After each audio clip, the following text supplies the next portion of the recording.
La producción de Otra Mañana se comunica con los nuevos Motorola Moto G35 5G y el Moto G75 5G. Hello, Moto. El próximo 15 de febrero se estrenará el Parlamento que fue elegido por los votos de los uruguayos en la elección de octubre pasado. Será un legislativo particular. Por primera vez desde 2005 ningún partido o coalición tendrá mayorías automáticas. El Frente Amplio es mayoría solo en el Senado y en diputados habrá 6 lemas y ninguno supera los 50 votos. Con esto como telón de fondo, la coalición de izquierdas ha comenzado a trabajar delineando las prioridades legislativas. Días pasados, en un encuentro en la Huella de Sereni, se anunció que lo primero que va a marcar la agenda de trabajo en diputados, a partir del mismo 3 de marzo, serán las ideas y proyectos que el Poder Ejecutivo remita al Parlamento. Y se fijaron algunas prioridades: seguridad pública, pobreza infantil, ingresos y la posible creación de un Ministerio de Justicia. ¿Cómo va a ser el trabajo en diputados? ¿Cómo se alcanzará el voto 50? Lo conversamos en nuestra entrevista central con Sebastián Valdomir, diputado reelecto y futuro presidente de la Cámara de Representantes. Francisco Morales, Otra Mañana. Valdomir, ¿cómo le va? Buenos días, gracias por acompañarnos. Buenos días, gracias por la invitación, Francisco. Un gusto acompañar la mañana acá de la Radio Oriental. El gusto es nuestro por recibirlo esta mañana aquí en los estudios. Le preguntaba antes de salir al aire cómo viene el debate justamente para transformarse en esta nueva tarea que le van a encomendar, que es presidir la Cámara de Diputados, que tiene todos una cantidad de componentes que ahora lo vamos a conversar, pero ¿cómo recibió esta novedad? Bueno, con mucha responsabilidad, mucho compromiso. Nosotros ya veníamos trabajando en una transición en el mes de diciembre con la actual presidenta de la Cámara, la diputada Ana Olivera, con la cual estamos ordenando un poco la agenda de la transición, que es una agenda bastante intensa, ¿verdad? La presidencia de la Cámara tiene una responsabilidad institucional a la hora de, bueno, por ejemplo, trabajar la vinculación de la Cámara de Diputados con otras entidades públicas, con otros organismos internacionales, con los convenios que tiene el propio Parlamento con otras cámaras legislativas de América Latina, de España, por ejemplo, la intendente. La diputada Olivera estuvo hace poquito en Sevilla intercambiando, porque tenemos un convenio con las Cortes de Aragón, ¿no?, para el funcionamiento cotidiano de la que es la Escuela de Gobierno. Bueno, y todos esos temas engrosan una agenda ya de por sí compleja, que es, bueno, la transición a un nuevo periodo de gobierno. Nosotros tenemos la expectativa el 15 de febrero ya de poner todo pronto con la nueva legislatura para recibir los proyectos que nos envíe el Poder Ejecutivo a partir del 1 de marzo, cuando se inicie el gobierno del Frente Amplio de Yamandu Orsi en la presidencia. ¿Qué implicará para el Frente Amplio no tener la mayoría en diputados y tener que conformarla proyecto a proyecto? Va a haber que trabajar muchísimo, va a haber que dialogar con todos los lemas que tú mencionabas. Es una situación inédita, Francisco, porque el Frente Amplio en los 3 periodos de gobierno que gobernó siempre tenía el arranque mayoría en diputados y en el Senado. En esta oportunidad, como tú decías, en diputados nadie hace la mayoría por sí mismo. Entonces eso a todos los actores nos obliga a dialogar y a tratar de buscar acuerdos. Y particularmente a la bancada del Frente Amplio, que la bancada oficialista tiene que responder por, de alguna manera, cumplir la tarea que le encomiende como Cámara Legislativa los proyectos que envía el Poder Ejecutivo. Y ahí habrá que trabajar muchísimo, habrá que dialogar, extremar la búsqueda de consensos y acuerdos mínimos. Por eso esas prioridades que mencionábamos el otro día en la Huella de Sereni, en la reunión bicameral, no es que son descolgadas, ¿no? O sea, son cosas que le preocupan a la población, ni que hablar la seguridad pública, ni que hablar la situación de los ingresos de los hogares, jubilaciones y pensiones sobre todo. Ahora estamos teniendo una situación bastante delicada con la pérdida de puestos de trabajo, que son salarios de calidad en el sector industrial, autopartista. Bueno, todos esos temas seguramente van a ser parte de la agenda legislativa de las primeras semanas a partir de que se instale el 1 de marzo el nuevo gobierno. Después también tenemos otras cosas que se nos vienen en el horizonte muy pronto, ¿no? Rendición de cuentas del año 2024, ¿no? La rendición del último año del gobierno del doctor Lacalle Pou. Después tenemos el proyecto de ley de presupuesto a mitad de año, que es el presupuesto quinquenal, digamos, ahí se discute todo. Este es un año muy importante, es el año que de arranque, ¿no?, y donde se va a marcar qué tipo de relacionamiento vamos a tener entre oficialismo y oposición, particularmente en la Cámara de Diputados, donde nadie tiene mayoría propia. Justamente me quería parar en ese aspecto, el tema del tipo de relacionamiento. El Partido Nacional ha pospuesto la definición de su directorio. Uno estima que también con la definición del directorio se va a venir el tipo de oposición que el Partido Nacional va a terminar siendo. El Partido Colorado ya lo definió, el Partido Independiente está en las mismas, digamos.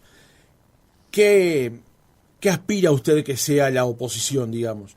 Que sea un tipo de oposición a que le digan que no, a que le digan que sí, a que condicionen el sí. Va a ser una oposición dura. Creo que va a marcar la paradoja que marcó el año electoral, ¿no? La campaña del año pasado.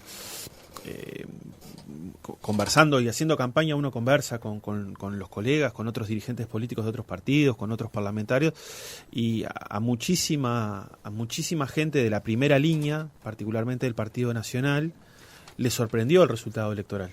Porque de repente era una definición apretada, sí, sin duda, la de noviembre, la de la segunda vuelta, pero no esperaban tanta diferencia entre el binomio Orsi-Cose con respecto a Delgado-Ripoll. Entonces, entendemos que se está procesando, y en todos los partidos estamos procesando ajustes porque hay que cambiar el chip, ¿no? Los que éramos oposición pasamos a ser oficialismo y viceversa. Entonces ahí cada uno empieza a analizar un poco para atrás, ¿no? Y en ese sentido yo creo que van a haber expresiones de oposición dura, leal, pero dura, ¿no?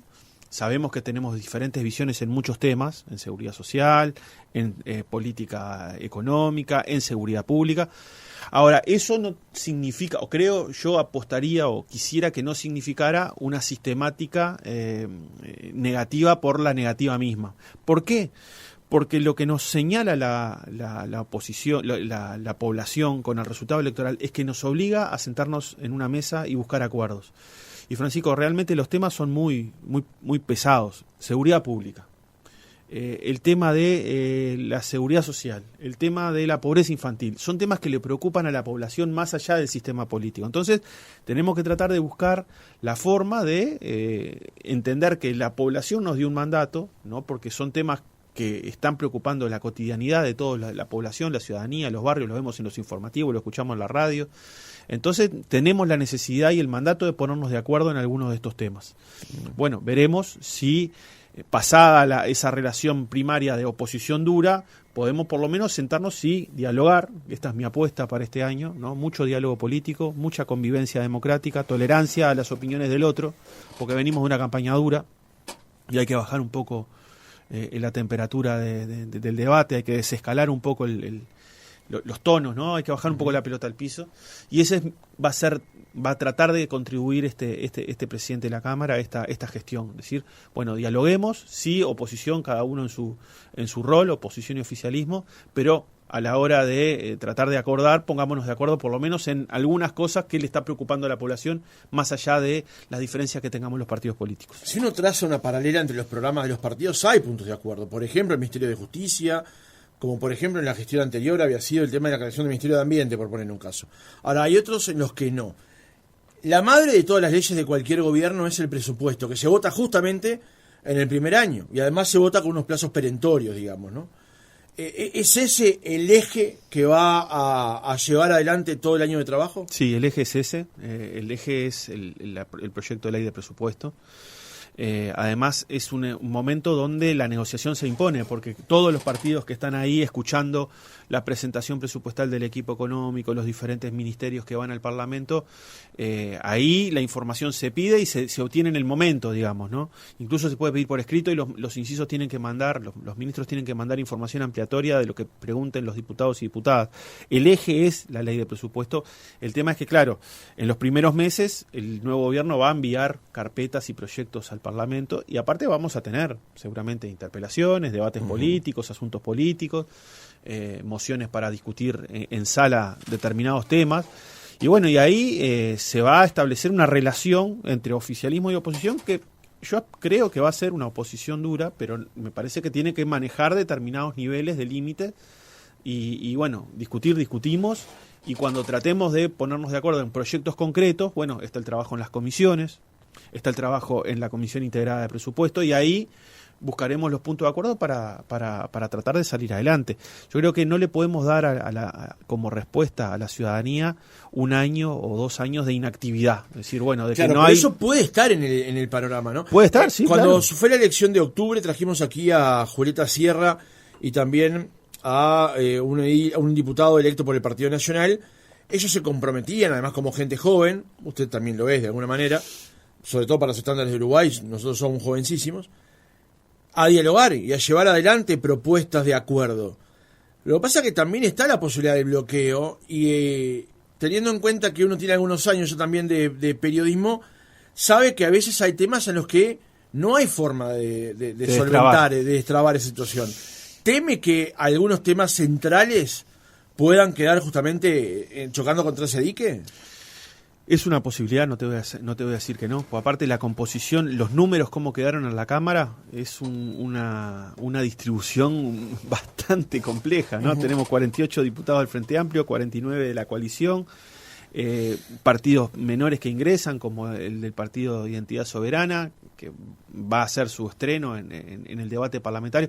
Es una posibilidad, sí, el de bloqueo. Por el bloqueo mismo, nosotros tenemos que poner experiencia y tratar de poner la negociación de buena fe, porque eso yo creo que el sistema político hasta ahora se puede de alguna manera estar tranquilo de que cuando se negocia para acordar, y bueno, cuando uno no puede, pero hace el intento de buscar acuerdos. Y la posibilidad está, pero yo aspiro que vamos a trabajar todos con responsabilidad. Ayer ya tuvimos una primera reunión del año interpartidaria, todos los representantes de los partidos, Partido Independiente, Cabildo Abierto, Identidad Soberana, Partido Nacional, Partido Popular y Frente Amplio. Tuvimos una reunión convocada por la presidenta de la Cámara donde acordamos ya, por ejemplo, dónde se va a sentar cada partido, cómo vamos a distribuir las comisiones, cómo vamos a distribuir las presidencias y las vicepresidencias de la Cámara y de las comisiones. Y trabajamos 2 horas en perfecta sintonía, ¿no? Con profesionalismo, con seriedad. Pero bueno, en nosotros está que no se bloquee todo y que no se genere una trancadera de novela en la Cámara de Diputados, ¿no? Veremos. Yo aspiro a que por lo menos los temas principales, yo te señalo sobre todo pobreza infantil y el tema de la seguridad pública, creo que hay señales de ambos lados de que vamos a poder ponernos en algunos casos de acuerdo.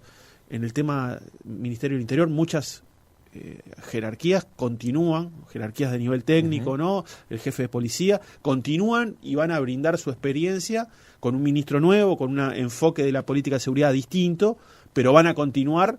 ¿Por qué? Porque lo que analizamos, Francisco, es que si tienen experiencia para aportar, bueno, el resultado de tener una sociedad más segura, de bajar los homicidios, de generarle mayor seguridad a nuestra gente, es un poquito más accesible porque vamos a tener la posibilidad de dialogar entre todos los actores y tenemos continuidad de algunas jerarquías que han estado en este periodo de gobierno. Eso no significa también, diputado, no sé si la palabra es contradicción, pero falta una mejor, voy a usar esa, una contradicción en decir la gestión en seguridad es crítica, como dijo el ministro Negro hace algunos días, y a la vez se dejen funcionarios de la actual gestión en seguridad? Es una señal rara para la política uruguaya, comparto. No sé si es una contradicción, yo lo entiendo así, Francisco, en el sentido de que algunos actores que tienen experiencia acumulada que pueden aportar, continúan. El caso de Sanjurjo, por ejemplo, uh-huh, el caso de Zambulla, algunos jefes de policía a nivel departamental. Lo que cambia, y eso no es menor,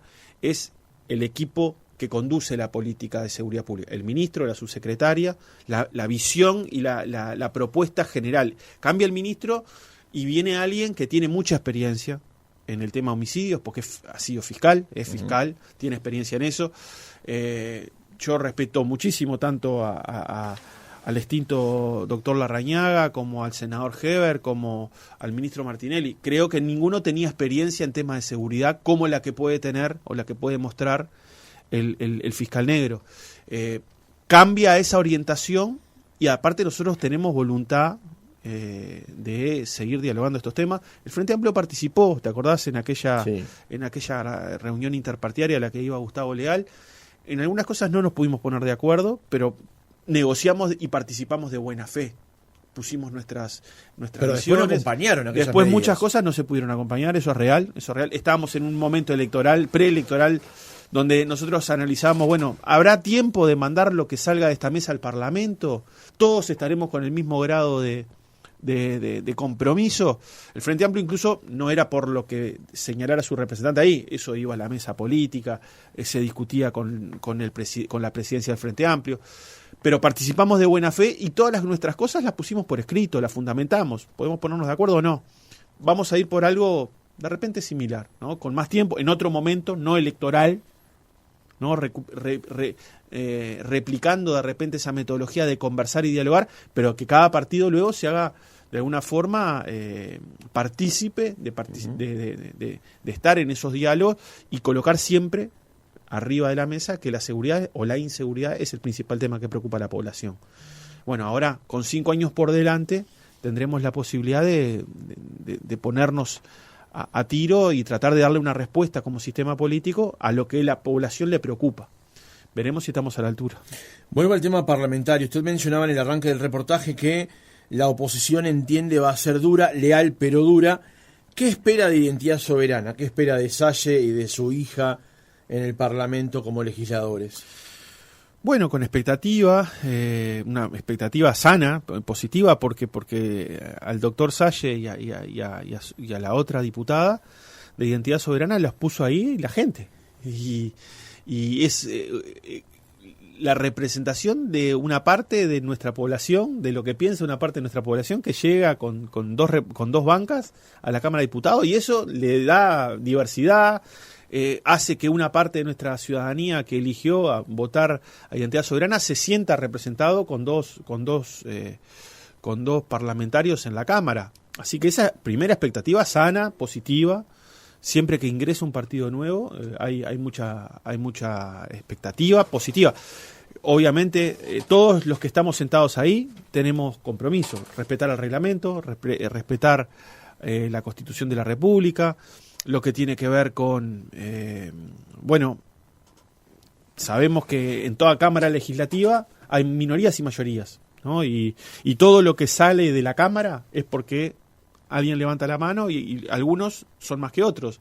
Y ese es el procedimiento habitual desde que funciona el Parlamento Nacional. Lo que pasa es que lo que Salle plantea en el debate de Valdomir es que hay como una especie, como dice Milei, de casta política y de que una diatriba dura, denigrante del sistema político al que él hoy por hoy se está incorporando de alguna manera.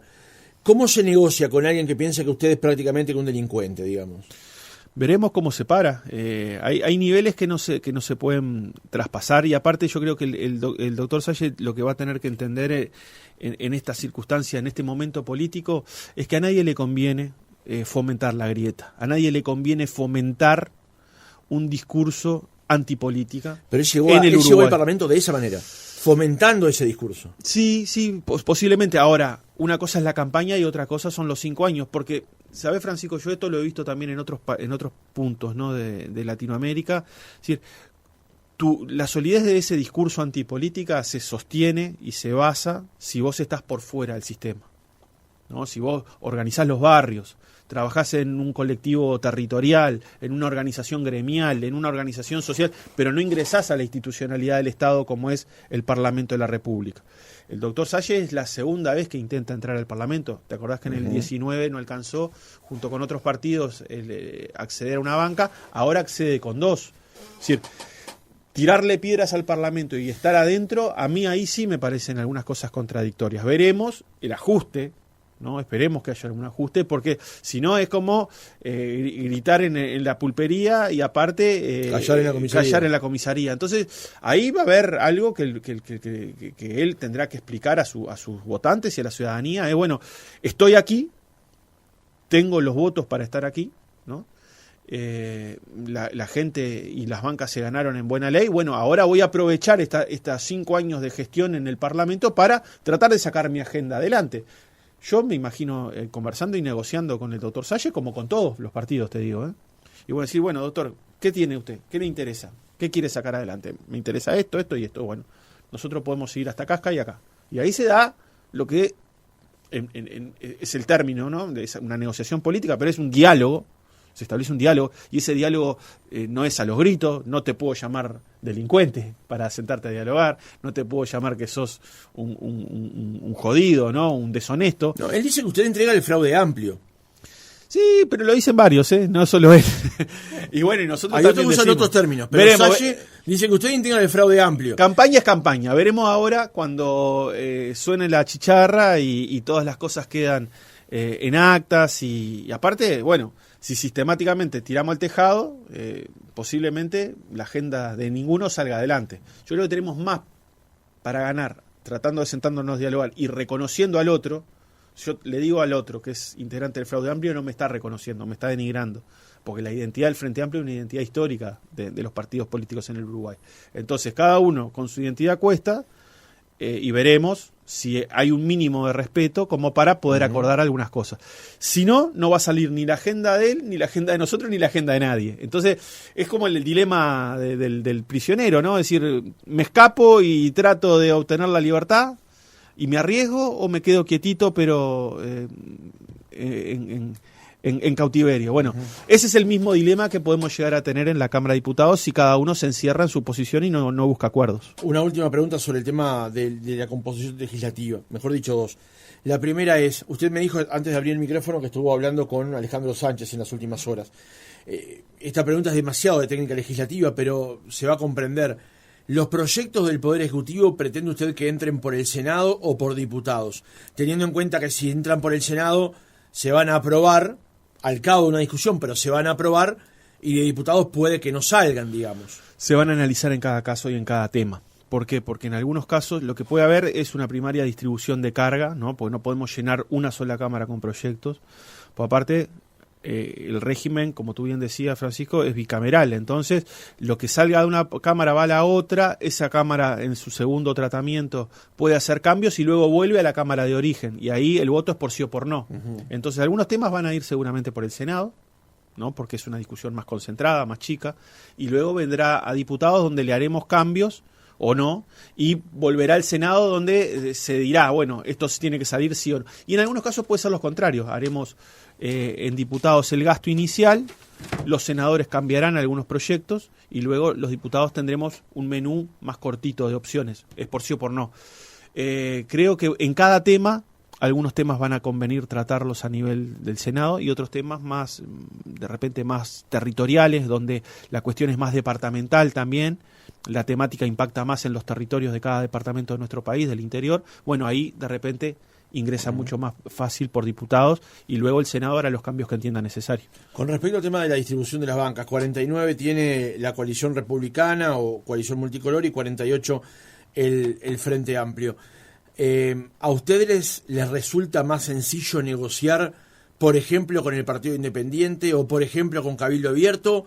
O, bueno, tienen que ir a negociar con todos por igual y con la agenda abierta. Vamos a negociar con todos por igual, con agenda abierta. Porque cuando terminó la elección, el diputado Perrone de Cabildo Abierto había hecho unas declaraciones donde se lo advertía bastante aperturista con la posibilidad de negociar con el Frente Amplio y ciertas discusiones que se podían dar, digamos. ¿Ven ahí la posibilidad justamente de torcer justamente un par de votos a favor de ustedes? Sí, esa es una posibilidad cierta, obvio, pero vamos a negociar con todo, como te decía Francisco, y con agenda abierta, porque entendemos que cuando...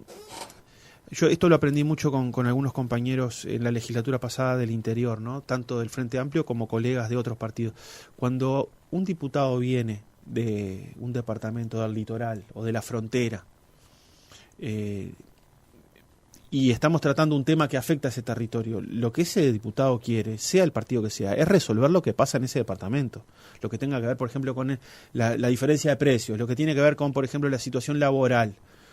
Entonces el hombre trata, o ese compañero, esa compañera, ese colega, trata de resolver y darle respuestas concretas a la gente que lo eligió en su departamento. Incluso pasa muchísimo con los diputados del Frente Amplio. El diputado que viene de Rivera, de Tacuarembó, no es un diputado de la 609, del Partido Comunista o del Partido Socialista o cualquier otro partido. Es del Frente Amplio, representa a todos.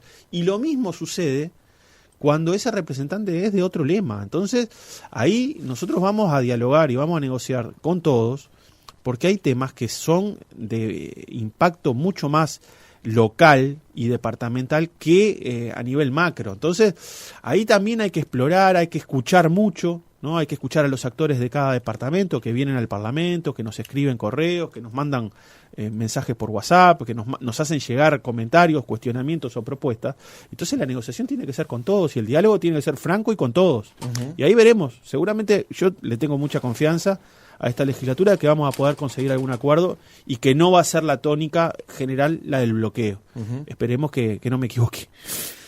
Como comentábamos al comienzo del reportaje, la ley más importante que se va a votar va a ser la de el Presupuesto Nacional de Gastos, que como decíamos además tiene unos plazos perentorios que se van a votar en esta discusión. Días pasados, el ministro de Economía, Gabriel Odone, un ministro designado, mencionaba a la salida de la presentación de su equipo de gobierno que se iba a ir hacia una consolidación fiscal, digamos, que tenía que pedirse o que tenía que realizarse eventualmente. Eso lo mencionó allí. Vamos a ver si podemos escuchar justamente el fragmento del audio de Odone, donde hablaba sobre esta consolidación fiscal que debería realizar el próximo gobierno.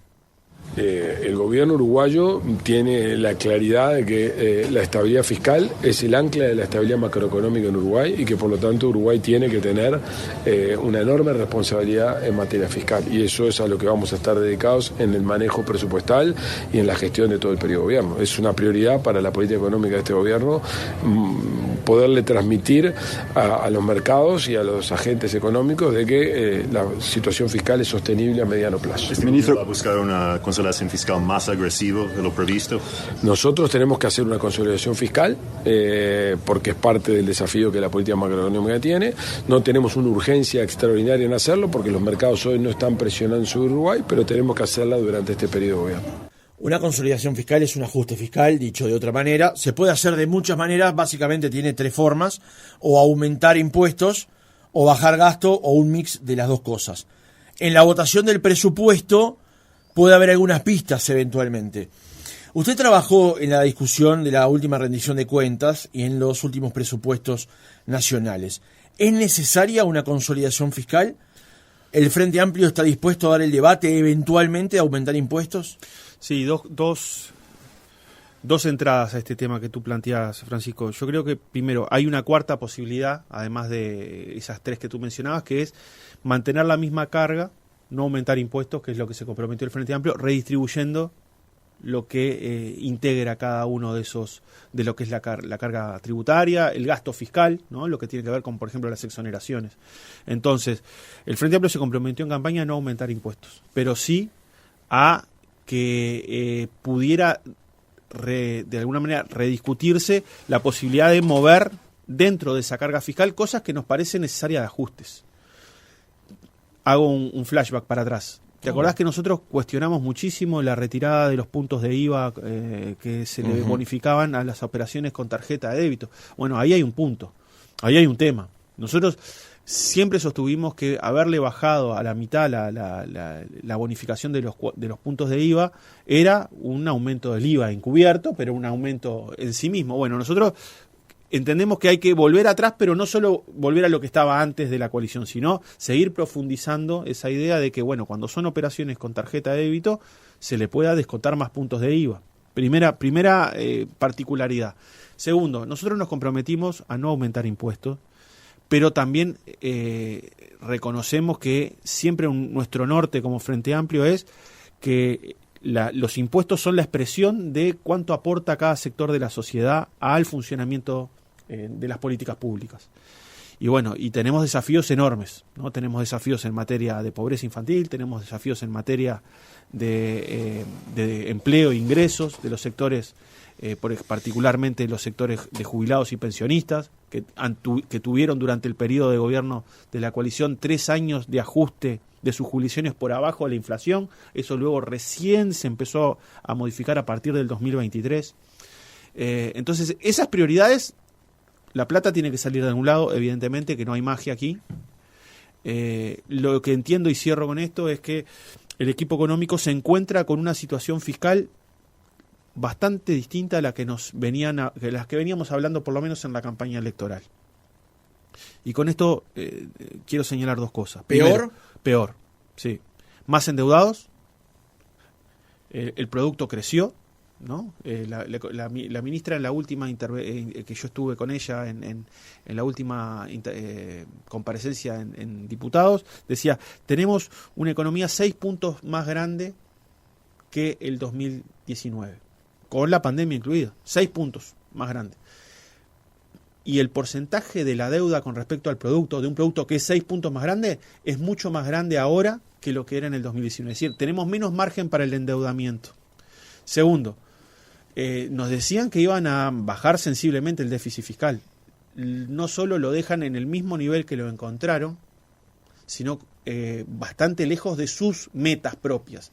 Yo quisiera saber qué opina el Consejo Fiscal Asesor, que es una institucionalidad creada por la propia Ley de Urgente Consideración, la LUC, con la regla fiscal y todo aquello. Bueno, era un Consejo Fiscal Asesor independiente. Quisiera saber qué opina de el manejo fiscal del último año y en qué condiciones le entregan al próximo gobierno el balance entre ingresos y egresos del Estado, el famoso déficit fiscal. Yo quisiera saber qué opina con algo escrito, ¿no? Ayer estuve leyendo al economista Javier de Aedo diciendo, no entiendo cómo el equipo económico saliente se vanagloria del manejo fiscal cuando están lejísimos de sus propias metas. Lo dice de Aedo, no lo dice el Cuesta Duarte, no lo dice la Fundación Liber Seregni, no lo dice ningún economista del Frente Amplio, lo dice Javier de Aedo. Entonces, yo creo que con esas 3 o 4 cosas que te señalaba, bueno, vamos a tener que discutir cómo financiar algunas políticas públicas que la gente nos pide que tenemos que resolver. Más cámaras para mejorar la seguridad, más cupos para los CAIF, más viviendas en MEVIR. Bueno, estamos todos de acuerdo que tiene que haber esas 3 cosas. Busquemos la manera de encontrar financiamiento para cubrir. De repente no va a dar para todo, porque las necesidades son infinitas y los recursos finitos, pero demos ese debate en el Parlamento, en el sistema político, con el sistema empresarial, ¿no? Con los diferentes actores gremiales de nuestro país, cómo hacemos para cubrir y conseguir los recursos. También tenemos que ir a una nueva estrategia de financiamiento externo. Nos preocupa muchísimo, por ejemplo, que el tema del ahorro esté tan afectado por estos temas de público conocimiento que tú venías analizando antes de la entrevista. El ahorro de los uruguayos tiene que volcarse a actividades productivas que queden en el circuito económico nacional. Tenemos que discutir el tema de los depósitos de los uruguayos en el extranjero. Bueno, ahí esa discusión seguramente germinal de muchos temas se tiene que dar en el primer año. Discutamos competitividad también, discutamos jornada laboral, discutamos cómo cada sector puede de alguna manera compartir la carga y de alguna forma avanzar en crecer la economía. Porque este es lo último y termino, porque ya me extendí demasiado. Siempre dijo el Frente Amplio que íbamos por una nueva estrategia de desarrollo y crecimiento económico. Es decir, nosotros vamos por un fuerte crecimiento económico, mucho más de un 2% promedio. Nosotros pensamos que el Uruguay tiene que encadenar 7, 8, 9 años de crecimiento sostenido a una tasa mayor al 3% del PBI. Eso es muy difícil de hacer, pero dando algunas señales, tema riego en la agricultura, tema, beneficios a las pequeñas empresas, que son las que generan mayor captación de mano de obra, algunos beneficios y rediscutir beneficios tributarios, porque eso no es un tema tabú, vamos a discutir esos temas. Bueno, siempre dijimos que lo que tenía que primar era una nueva estrategia de desarrollo y crecimiento. Negociar afuera, ¿por qué nuestros exportadores tienen que seguir pagando aranceles? Y vamos por esa idea de que ya está perimida, de vamos a negociar grandes acuerdos. Ya nadie está negociando grandes acuerdos en el mundo, sobre todo con Trump, la pelea con China, la situación de la Unión Europea. Ahora se negocia producto a producto. ¿Cómo hacemos? A tal país le interesa tal producto. Bueno, a mí me interesa porque tengo para venderlo. No me mates con un arancel de un 20%. Esa negociación, ítem por ítem, país por país, mercado por mercado y producto por producto, implica mucha inteligencia comercial, gente que está en Uruguay 21, en Cancillería, en el Ministerio de Economía. Eso implica una nueva estrategia de desarrollo y crecimiento. Ahora, usted, a jugar por lo que dice, plantea que sería prudente volver a que se reintegre 2 puntos del IVA que se retasearon al comienzo de esta administración. Eso implicaría menos recaudación del IVA para la DGI. Y a la vez plantea que Uruguay tiene que crecer más y hay sectores del Estado que requieren de más refuerzos. Ministerio de Interior, Salud, Educación, Ministerio de Ganadería. Otros por citar. Entonces, ¿cómo se logra eso? si a la vez plantea no aumentar impuestos? Porque el dinero, como usted dijo, de algún lado tiene que salir. ¿Se van a revisar exoneraciones y beneficios tributarios? ¿Eso es lo que podemos sacar como conclusión? Sí, se van a revisar. Eso va a ser parte de la discusión del paquete de esta nueva estrategia de crecimiento y desarrollo. ¿Y eso qué implica? ¿Qué sectores en particular se les van a revisar los beneficios y las exoneraciones? Todo lo que sea de inversión productiva, inversión que genera valor agregado a la producción nacional, que genera empleos de calidad y que aparte está ubicada en territorios que a nosotros nos interesa fortalecer y mejorar las condiciones de vida, las condiciones laborales de esos lugares, eso todo va a seguir teniendo el acuerdo de un acuerdo macro con el gobierno nacional para que sigan estando y se sigan radicando esas inversiones. Ahora, con aquellas que de alguna manera no dejan nada a la economía nacional y que hacen casi una economía extractiva, bueno, ahí podremos revisar alguna cosa. ¿Un ejemplo, por ejemplo? Para que el oyente lo comprenda.